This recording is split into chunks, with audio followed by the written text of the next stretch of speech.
आमच्या जिल्ह्याचे पालकमंत्री, आमची मोठी बहीण मेघना दीदी बोर्डीकर ताई असू द्या, माजी आमदार बोर्डीकर साहेब असू द्या, माजी मंत्री वरपुडकर साहेब असू द्या, आमचे वसमतचे आमदार, आमचे पक्षाचे नेते संतोष बांगर साहेब असू द्या, हिंगोलीचे आमदार कलमनोरीचे, वसमतचे आमदार आमचे मोठे भाऊ राजू नवगरे साहेब असू द्या, माजी आमदार केंद्रे साहेब असू द्या, भांबडे साहेब असू द्या, आमचे जिल्ह्याचे जिल्हाध्यक्ष विशाल भाऊ कदम साहेब असू द्या, आनंद भरोसे साहेब असू द्या, आमचे महिला जिल्हा प्रमुख महिला आमचे आई असू द्या, सगळेच आमचे शिवसेनाचे नगराध्यक्ष नगरसेवक भाजप आणि आमचे जिल्ह्याचे आमचे नेते आमचे मार्गदर्शक जे आज परभणीमध्ये त्यांचं स्वागत होणार आहे, त्यांच्या मार्गदर्शनाखाली आम्ही निवडणूक लढली। आमचे खासदार बंडू जाधव साहेब असू द्या, सर्वच आमचे नेते ज्यांनी मला आशीर्वाद दिला, आमचे जिल्हा परिषद सदस्य असू द्या, आमचे नगरसेवक नगराध्यक्ष सर्व पक्षाचे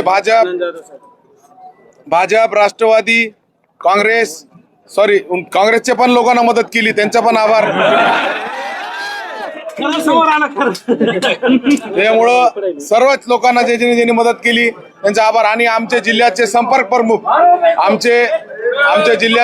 प्रमुख आमचे नेते ज्यांनी 1 महिना इथं थांबून आनंद जाधव साहेब ज्यांनी मला आशीर्वाद दिला, मार्गदर्शन केलं, त्यांचा पण आभार व्यक्त करतो। आणि आज जे पद्धतीत कार्यकर्त्याने आणि सगळे लोकांना निवडणूक हातात घेतली होती, त्यांच्या प्रश्नामुळे मी विजय झालेलो आहे। मी त्यांचा खूप खूप आभार व्यक्त करतो, सगळे नेत्याचा कार्यकर्त्याचा मनापासून आभार व्यक्त करतो।